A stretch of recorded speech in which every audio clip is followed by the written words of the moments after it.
사무엘 상건 25장. 사무엘이 죽었다. 그러자 온 이스라엘이 모여를 들어 그의 죽음을 애도하며 라마에 있는 그의 집에 그를 묻었다. 그 뒤 다윗은 파란 광야로 내려갔다. 다윗과 아비가일, 마온이라는 곳에 어떤 사람이 있었다. 그는 카르멜에 목장을 가지고 있었는데 양이 3,000마리, 염소가 1,000마리가 되는 큰 부자였다. 마침 그는 카르멜에서 양털을 깎고 있었다. 그 사람의 이름은 나발이고 아내의 이름은 아비가일이었다. 그 여인은 슬기롭고 용모도 아름다웠으나 남편은 거칠고 행실이 악하였다. 그 남자는 칼렙 족이었다. 다윗은 나발이 양털을 깎고 있다는 말을 광야에서 듣고 젊은이 10명을 보내면서 그들에게 이렇게 일렀다. 카르멜로 올라가 나발을 찾아가서 내 이름으로 안부를 묻고 이렇게 내 말을 전하여라. 안녕하십니까. 핵도 평안하시고 대개 집안도 평안하시기를 빕니다. 또한 대개 모든 소유도 아무 탈이 없기를 빕니다. 대개 지금 양털을 깎는다는 말을 듣고 왔습니다. 대개 목자들이 우리와 함께 있는 동안 우리는 그들을 괴롭힌 적이 없습니다.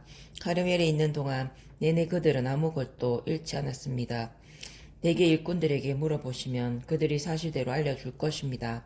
그리고 이 좋은 날 우리가 찾아왔으니 이 젊은이들을 너그럽게 보아주시어 부디 대개 종들과 대개 아들 다윗에게 무엇이든지 손에 닿는 대로 집어서 보내주십시오. 다윗의 젊은이들이 도착하여 나발에게 다윗의 이름으로 이 말을 그대로 전하고 잠자코 기다렸다. 그러자 나발이 다윗의 부하들에게 이렇게 대답하였다. 도대체 다윗이 누구며 이사의 아들이 누구냐? 요즘은 주인에게서 뛰쳐나온 종들이 득실거리는 판이다. 그러니 내가 어찌 빵과 물 그리고 털을 깎는 내 일꾼들에게 주려고 잡은 고기를 가져다가 어디서 왔는지도 모르는 자들에게 주겠느냐? 다윗의 젊은이들은 왔던 길로 발길을 돌려 다윗에게 돌아가 이 모든 일을 그대로 전하였다. 다윗이 자기 부하들에게 모두 허리에 칼을 차라 하고 이르자 모두 허리에 칼을 찼다. 다윗 자신도 허리에 칼을 찼다. 이래하여 부하 400명가량은 다윗을 따라 올라가고 200명은 남아서 물건을 지켰다. 일꾼들 가운데 한 사람이 나발의 아내 아비가일에게 이 사실을 알려주었다. 다윗이 광야에서 심부름꾼들을 보내어 우리 주인께 축복의 문안을 드렸는데 주인께서 그들에게 호통만 치셨습니다. 그 사람들은 우리에게 아주 잘 대해 주었습니다. 우리가 들에서 지내며 그들과 함께 돌아다니는 동안 내내 우리는 아무런 괴로움도 당하지 않고 아무것도 잃지 않았습니다. 그들은 우리가 양을 치면서 그들과 함께 있는 동안 내내 밤낮으로 우리에게 성벽이 되어 주었습니다. 주임님과 주임님 집안에 돌이킬 수 없는 화가 닥치고 있으니 마님께서는 어떤 조치를 취하셔야 할지 헤아려 보시기 바랍니다. 주인님은 성미가 고약하신 분이시라 말씀을 드릴 수가 없습니다. 아비가일은 빵 200덩이, 술 2부대, 요리한 양 5마리, 볶은 밀 5사, 건포도 100뭉치, 말린 무화과 과자 200개를 서둘러 마련하여 여러 나귀에 실었다. 그리고 자기 일꾼들에게 뒤따라 갈 테니 나보다 먼저 가거라 하고 일렀다. 그러나 남편 나발에게는 알리지 않았다. 아비가일이 나귀를 타고 산구비를 돌아 내려가는데 다윗과 그의 부하들도 그 여자 맞은 쪽에서 내려오고 있었다. 이렇게 하여 아비가일은 다윗 일행과 마주치게 되었다. 다윗이 말하였다.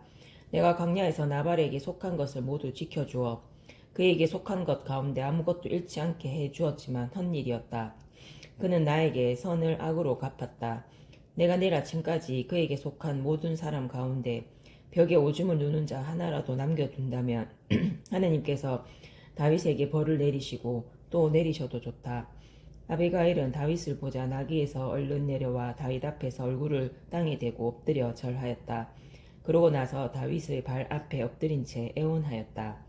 날이 쟤는 바로 저에게 있습니다. 당신 여종이 날있게 말씀드리는 것을 허락하여 주시고 부디 당신 여종의 말에 귀 기울여 주십시오. 나리께서는 나발이라는 고약한 사람에게는 마음을 쓰지 마십시오.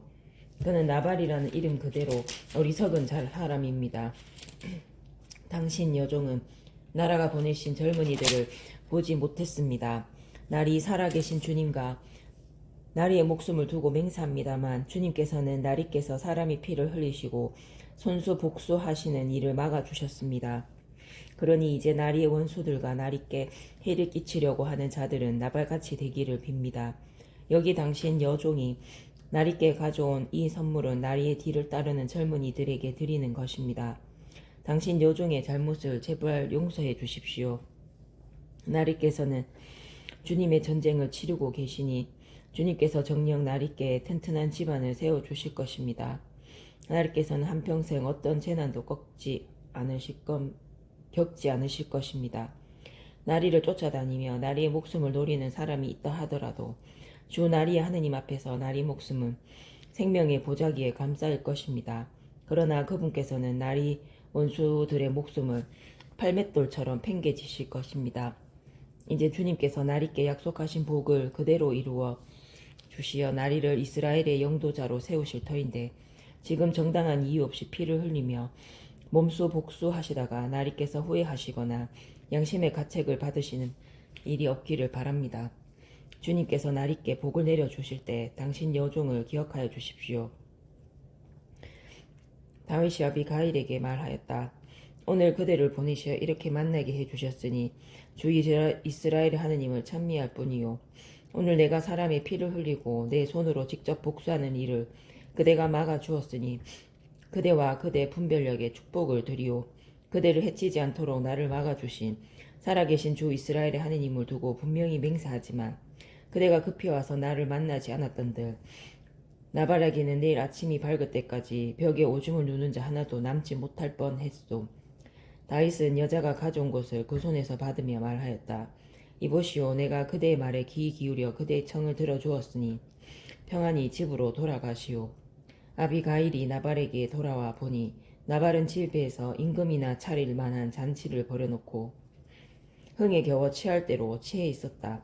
아비가일은 아침이 밝아올 때까지 크건 작건 그 일에 대해 알려주지 않았다. 아침에 나발이 술에서 깨어났을 때 그의 아내가 나발에게 구덩하는 일을 알려주었다. 그러자 나발은 심장이 멎으면서 돌처럼 굳어버렸다. 열흘쯤 지나서 주님께서 나발을 치시니 그가 죽었다. 나발이 죽었다는 소식을 전해 듣고 다윗은 이렇게 말하였다. 주님께서는 찬미 받으소서. 주님께서는 내가 나발에게서 받은 모욕을 갚아주시고 당신 종이 악을 저지르지 못하도록 막아주셨다. 게다가 주님께서는 나발이 자기의 악을 되받게 하셨다.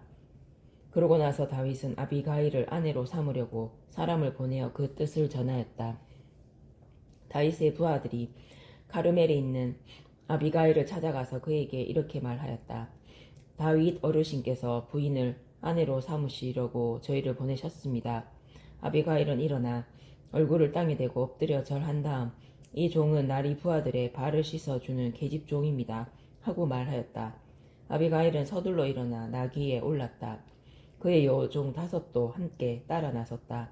이렇게 아비가일은 다윗의 심부름꾼들을 따라가서 다윗의 아내가 되었다.